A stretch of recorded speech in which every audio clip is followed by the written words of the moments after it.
many of you enjoyed our Easy Italian episode. For today's video, gumawa naman tayo ng Easy French. For appetizer, let's prepare goûter or simply savory puffs. And for main course, chicken fricassee or simply poulet à la crème. And for dessert, gumawa tayo ng crème brulee.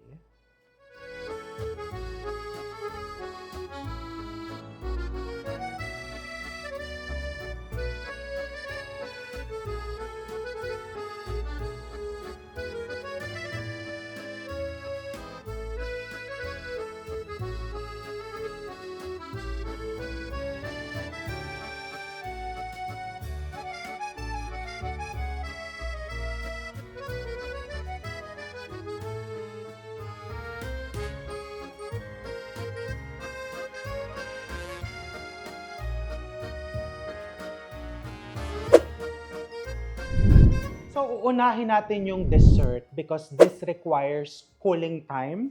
So, this is my creme brulee. I'll show you the ingredients. Very simple.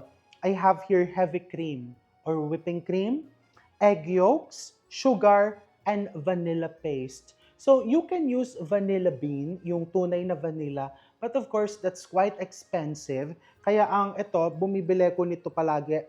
Actually, this regalo po ito.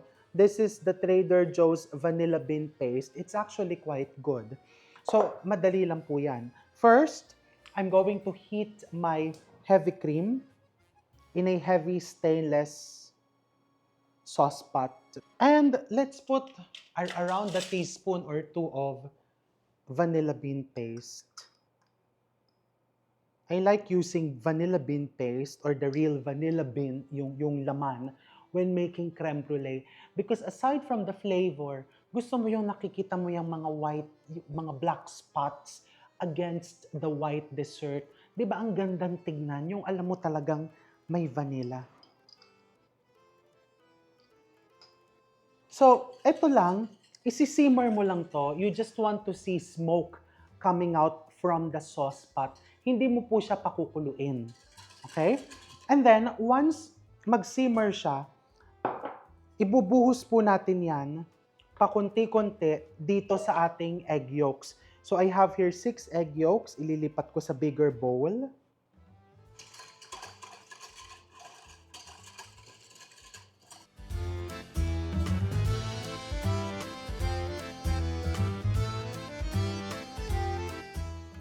Alright. So, once you see smoke coming out from the sauce pot, turn off the heat. Okay na po yan. Okay? Normally, in the pastry school, in the culinary school, may mga temperature. Pero ako po kasi, syempre, pambahay po tayo. So, basta umusok yan, patayin mo na. Okay? And then, what I'm going to do, I'm going to pour this hot liquid into my egg yolks. Ang tawag po dito, tempering. Kaya natin ginagawa itong technique na to. Kasi nung ako po, in pastry school, inisip ko, hindi ba parang sayang lang yung oras? Kasi ibe-bake mo din naman eh. Why not just beat together the rest, all the ingredients, pour it into your ramekins, and then bake it? Hindi po. Kasi pagka nabigla yung egg yolks mo sa loob ng oven, it's going to curdle. You're going to have scrambled eggs or simply frittata. But tempering it, yung paiinitan mo siya muna dito prior to baking it, will give you a very smooth custard. So pag kinain mo yung creme brulee, ay, paano kaya ginawa to? O, di ba? O, enough of the chika. So what I'll do, I'll get a towel, lagay ko yan dyan, and then I'm just going to pour this gradually, slowly. Okay? Buhusan mo ng konti while you're beating it. Ayan. So, you're tempering the yolks. Pinapainitan mo siya paunti-unti without cooking it. Okay? Buhos mo lang. Now, the next step is, meron ako ditong one of my favorite tools. So this one, nabili ko ito sa Muji. We're going to use this to remove the bubbles. Kasi ang pagka-creme brulee po, para ka lang gumagawa ng leche flan, it's a custard. So para siguradong smooth, tanggalan mo ng bula. Okay, pero hindi pa po natatapos yan dyan. Sasalain mo pa yan ulit papunta sa iyong measuring jug. Ginaganyan ko ha para yung ating vanilla ay siguradong sumama sa mixture. And then, yung aking, yan, tanggalan ng bula. Hindi naman po kailangan lahat ng bula ay matanggal, ano? Hindi po. I have here oven-proof, heat-proof na mga, hindi naman kasi ramekins to eh. Hindi ko alam kung anong tawag. Basta shallow containers na oven-proof. Okay? Kasi ganito yung uso traditionally sa ganito. Pero syempre nag-evolve, di ba? Ang mga fine dining, hindi na po gumagamit masyado ng ganito. So this one, may mas maganda dito kasi may ramekin style na mas mababa na oval. Ginagamit nila in fine dining restaurants. But I don't have that. Nakita ko lang to sa pantry. Ayan. So let's pour. I-divide lang natin yan.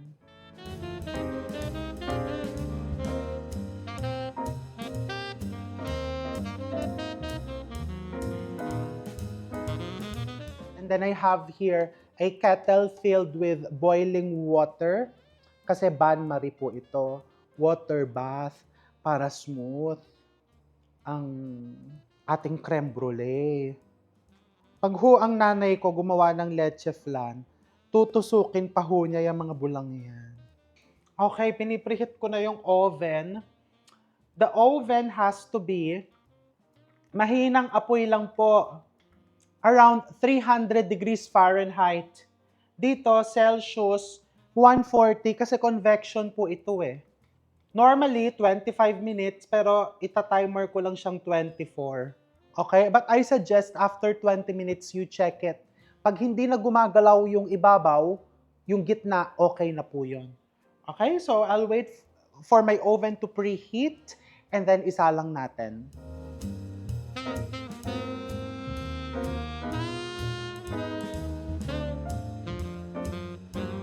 Okay, so now let's prepare our appetizer. This is guzer.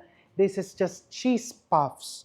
Binuksan ko yung apoy. So itong guzer, yung spelling niya po, ginugil ko pa yung pronunciation kasi kung babasahin ko po yung how you spell this appetizer or this concoction, guger, parang ganon.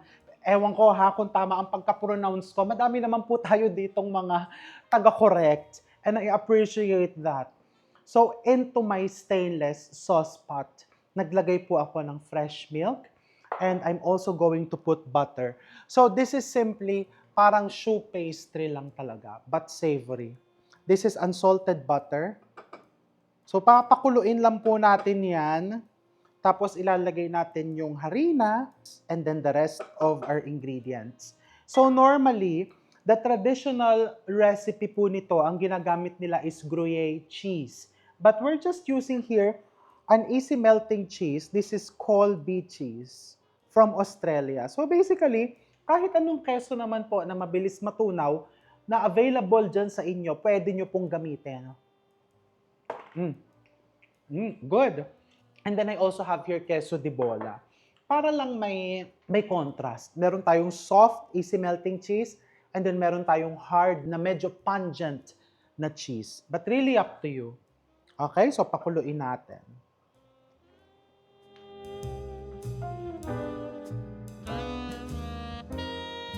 So, kumukulo na po siya. Ang gagawin ko, hihinaan ko yung apoy, ilagay natin sa pinakamahina, and then I'm going to put my all-purpose flour. I'm going to cook this mga 1 minuto lang po or less than a minute. Bukas pa po yung apoy, nasa pinakamahina, until mag-form ng skin doon sa ilalim ng kasirola. Okay, so that's the skin. Ayan, nakikita mong parang natuyot na layer dyan, matte layer. Pag may ganyan na, you turn off the heat, and then I'm going to put my salt and black pepper. Kaya mo hinihintay ang skin, indication yan na yung harina mo medyo naluto mo na ng konti. So, mas maganda yung pag-puff mamaya nung pastry. Okay. Here, you can put herbs if you want. Dried herbs. Kung gusto mong maanghang-anghang, nakakita ko dito ng chili flakes. Lalagyan ko ng konting chili flakes. Mga dear ha, hindi po ito authentic na recipes. Ito mga niluluto ko is pambahay po dito. 'Di ba? Using local ingredients. So, kumbaga, maganda yung outcome, but at the same time, we're just enjoying. Hindi po ito kompetensya, okay? So, pag lumamig-lamig na ng konti, malalaman mo, pagka hinawakan mo, mahahawakan mo siya ng 1, 2, 3, 4. 4 pa lang. Kailangan mga 5 seconds eh. So, mainit pa. Hahaluin ko pa ng konti bago natin ibuhos yung ating itlog.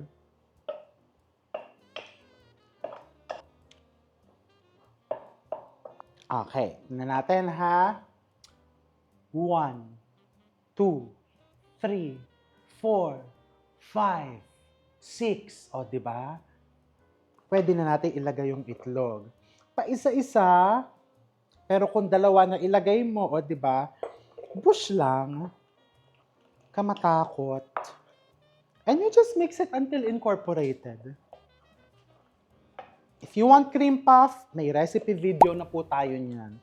Yun po ang puntahan mo. Now, add the third egg. You don't need a mixer here. Pero kung mahina ang kamay mo, use a mixer. And then I'm going to add in the cheese.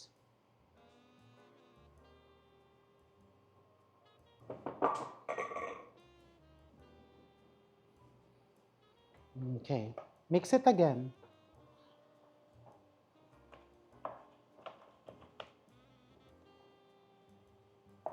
So now I'm going to transfer this into my piping bag. Nilagyan ko lang po ng star attachment yung piping bag para medyo may konting pasabog naman po tayo sa presentation natin, di ba? And then I have here a baking pan that I lined with silicone mat.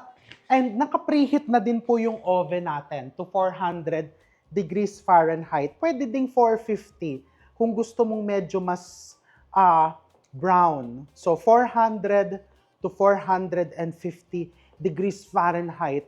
Kung sakali man na ginawa mo to, tapos wala ka pang piping bag, pwede kang gumamit ng ice cream scooper, wala ka palang oven, wala ka pang gas, walang problema.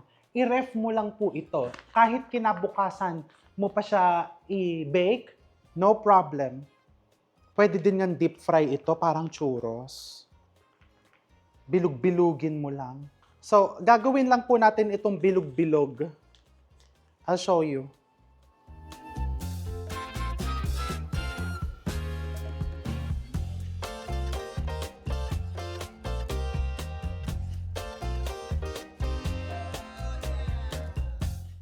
So, this goes into a preheated 400 degrees Fahrenheit oven for around 20 to 25 minutes or until the top is golden.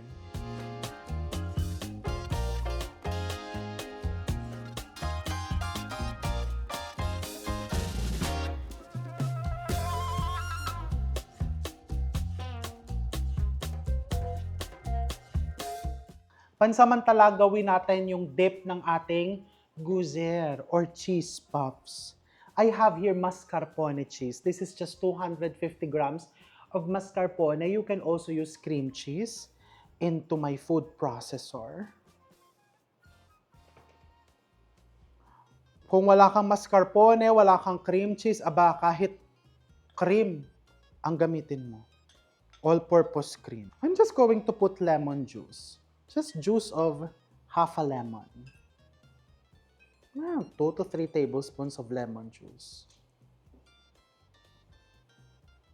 I have here anchovies. 4 to 6 fillets. Kung ayaw mo ng lasa ng anchovies, no problem. Spring onions, black pepper, a little bit of salt. Okay.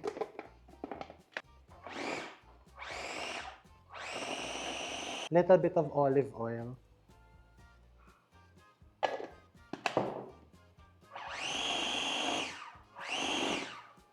May anchovy oil po ito kasi dito ko binuhos yung anchovy oil kanina. Okay na din yan. Sama na din natin.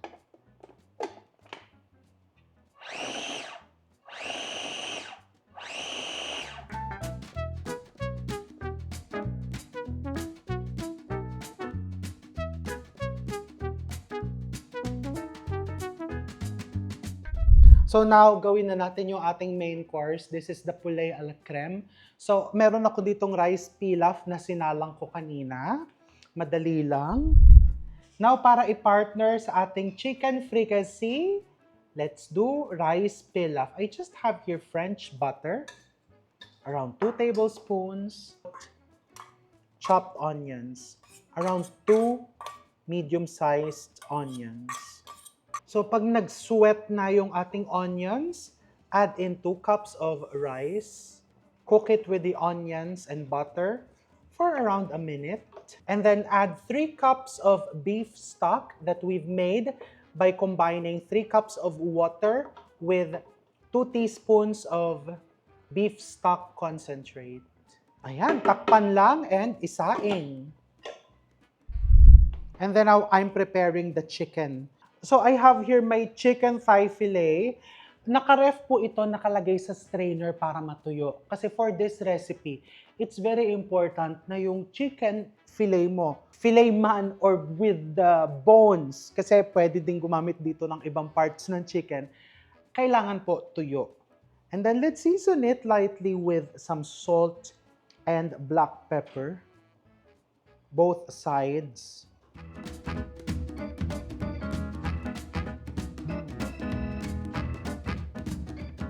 And then, pinapainit ko na po itong aking kaserola.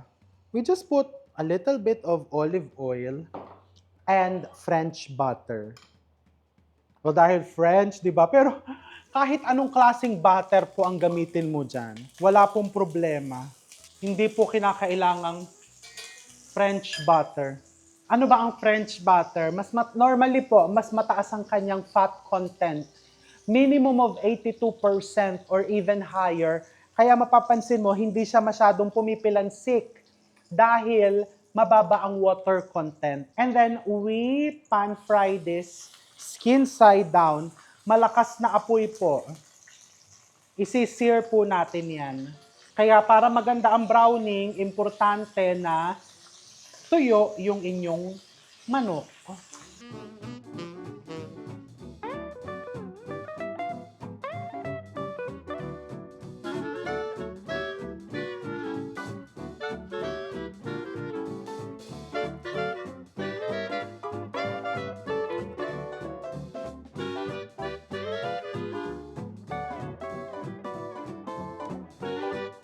Okay. So eto, na-brown na natin lahat ng chicken natin. As you can see, they're very nice. And then next, on the same pot, on the same casserole, dito natin igigisa-gisa ang ating mga natitirang ingredients. So I have here just 1 onion that I finely chopped.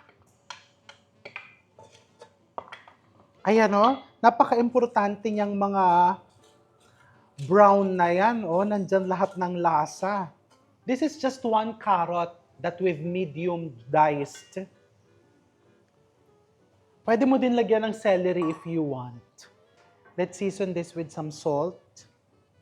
And then let's put some mushrooms. This is around 2 cups, just 1 big pack of fresh mushrooms, sliced. Normally, ang gagamitin natin, button mushroom. But wala kaming makita. So, merong shiitake, pwede na din yun. and 1 tablespoon of garlic.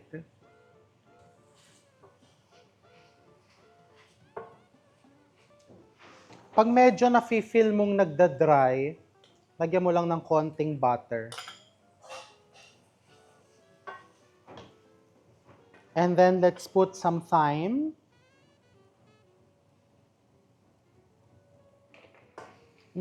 Smells so good.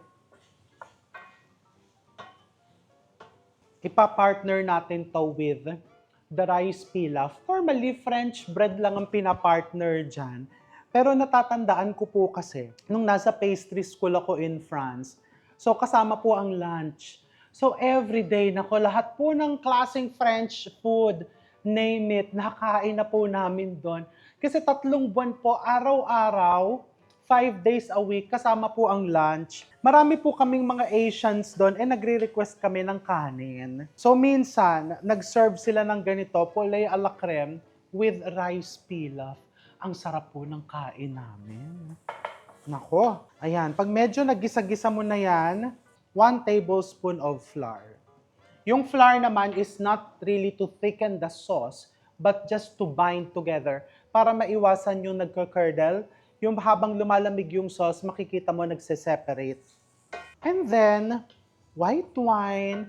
Maraming nagtanong doon sa Easy Italian, anong klaseng red wine, anong klaseng white wine? Normally, we use the dry one, yung walang tamis. Pero ang rule ko po dito sa amin, sa bahay, kung ano yung bukas, kung ano yung kailangan ng ubusin. So, kagaya nito, meron ako ditong German wine, this is Riesling, manamis-namis. Aba, ito po yung bukas, so ito yung ibubuhos ko dyan. So, around 3/4 cup, pero binuhos ko na po yung laman ng isang bote. And then, let's put beef stock or chicken stock. Ganun lang din, this is just water na nilagyan ng paste. And then, cream. Normally, yung recipe, 1 cup of cream lang. Pero this is more than a cup. Mga 1.5 cup. Maglalagay muna ako ng 1 cup. And then, I'll reserve the remaining just in case kailanganin mamaya. Remember, hindi pa po luto ang ating manok. Sinear lang po natin yan. So, ibalik mo na yan dyan. You can arrange this nicely.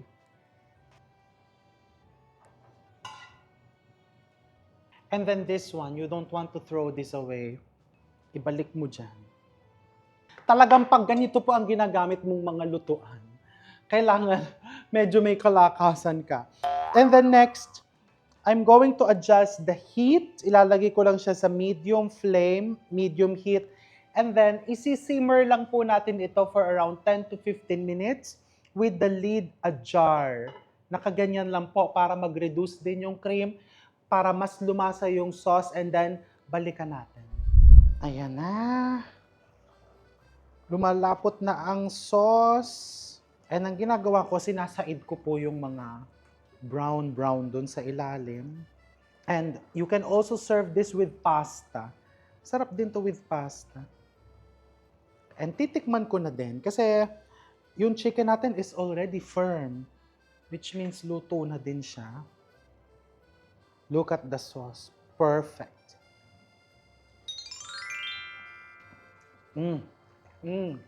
LS. Lasang sosyal. Lasang France. Lalagay ko na lahat ng cream ko, ha? And then I'm going to give this a final braise. Mga 3 to 5 minutes, tapos okay na to. Pwede na natin i-set up. Lalagyan ko din ng konting parsley.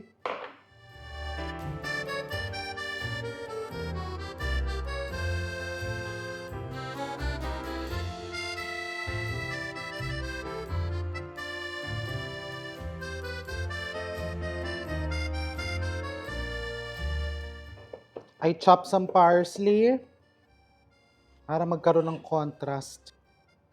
And then tong natira, I'll use this for garnish. But, unahin muna natin tong appetizer. Now, meron tayong ganitong option. You can actually fill this one by one. Pwede mo siyang gupiting ganyan. Look at the inside. Oh, umuusok pa. Mainit pa, pero very gooey. That's because of the cheese. So, ito talaga yung texture, temperature, lahat na. You can do it like this. Pwede mong lagyan ng konti nitong cream sa loob. And then you just cover it like that. But I would let this cool down first, no, bago ko siya gawing ganyan. Pero since ito is, ayan na, let's try. Perfect. Now, the chicken free kasi, malayang chicken free kasi. Feeling ko, madami magko-comment. Kasi tinutuklas ko, feeling ko mali ang pronunciation ko. Kasi ang alam ko po, poulet à la crème. Pero nung nagpapasa ako ng mga French cookbooks, chicken free kasi, halika dito, ba't naghihintay ka dyan? Ito yung cheese puffs, tikman mo. French appetizer.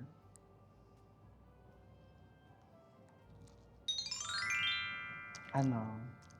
Maasim. Sarap. Maasim? Hindi sanay sa pagkain ng sosyal eh. Napadami ba yung lemon? Pero sa akin kasi okay siya. Kasi may anchovy yan eh. Parang cream pa pena. Hindi naman na. Nguyain mo kasi muna. Maalat pala yung tinapay. Maalat-alat yung tinapay o Kaya- pwede mo din ilubog yan dito sa Kaya ganun ang poulet à la crème. spread. Tuluan ako. Parang medyo maasim siya. May mga herbs. Tsaka dear, ang dali lang gawin yan. Pero tama po yung sinabi niya, kung maaasiman ka, you have to reduce the lemon juice or you can simply eliminate it. Pero masarap, sasarapan ka. Parang ano siya, pag may mga party. Pag may party. Yung inaabot sa... Ano bang tawag doon? Ano? Pas. May tawag doon eh, pas. May tawag doon, ano? Hors d'oeuvres. Sa hors d'oeuvres. Pero may tawag doon na yung pas, ano? Kasi nga inaabot eh. Yun nga, pag may mga cocktail. Di ba, fast food? Fast food. Teka muna. Bukas ba yung mic mo? Ba't naka-Thursday ka? Eh, hindi naman Thursday. Umalis niya tayo kahapon. Hindi ko nasuot. Hindi mo nasuot. Magugulo na yung ano. Tasting na kasi ko. Ito yung rice pilaf. Titikman ko siya with the poulet à la crème. Ano ba? Fricassee? Pareho naman yun. Basta importante, malaya ang manok. Diba? O, ikaw ba gusto mong tikman? Dito ka na din tumikim. Kasi diet tayo. Uy, alam nyo po, uulitin ko po ha, normally talaga, French bread lang yan. Pero kasi dahil tayo ay mga Pilipino, Asian, masarap talaga may kanin. Tikman mo, ang sarap. Ang sarap talaga. Mas masarap ngayon kaysa dun sa tinest ko kahapon. Kasi yung ngayon, alam mo kung ba't mas masarap po? Dahil nanonood kayo. Ano, masarap na siya. Di ba? Even with pasta. No? Masarap nga sa kanin. Pwede din naman to ilubog mo dyan. Masarap yung kanin. Ang sarap, no? Eto, para maalala mo yung biyanan mong French, nagluto ako ng crème brulee. Eto po, ginawa ko na po kahapon ito. Kasi ang crème brulee po, mas maganda po yan kapag if you refrigerate it overnight. Di ba? Tama, no? Bakit? Baka parang leche flan, yung magseset siya. Magseset. Now, gumawa din ako dito ng lemon sugar.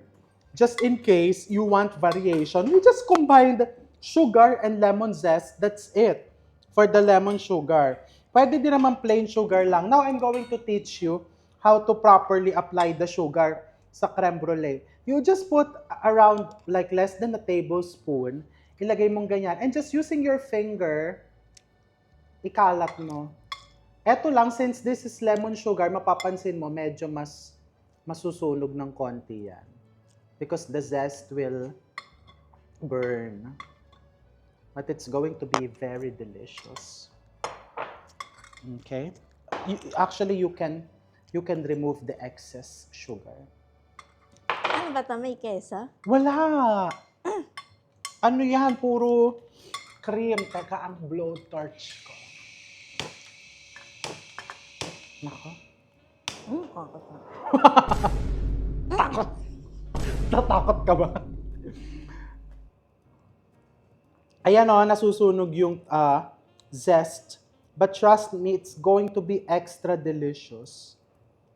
Pwede namang ang gamitin mo lang is plain sugar. Papakitaan ko din kayo ng plain sugar lang. Uy, may mint leaves tayo, Ange. Makiat si Ange kanina sa Tagaytay para lang mamitas ng mint leaves. Tsaka blueberry, di ba Ange, may blueberry dyan. Fresh blueberry. Ano yan, lumipad si Ange para mamitas ng blueberry. Ayan, lagyan mo lang dyan ng 3 pieces of blueberries. Oh, ayan, di ba, dear? This is for you. You like this? May strawberry. Ano? Strawberry. Wala nga strawberry. Nagamit ko dun sa isang video lahat. Ngayon, ganito po. Ang creme brulee po, di ba? So, biruin mo, oy, sa restaurant, 500 pesos na po ito ha, sa social na restaurant.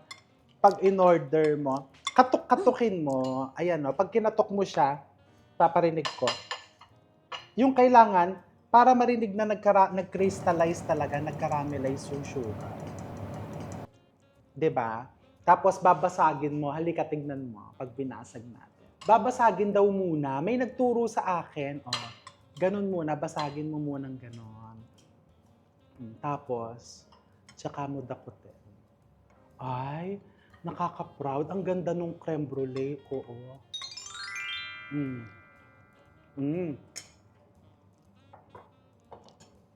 Dear, uy, bus na niya. Simot niya. O, mag-dessert ka na.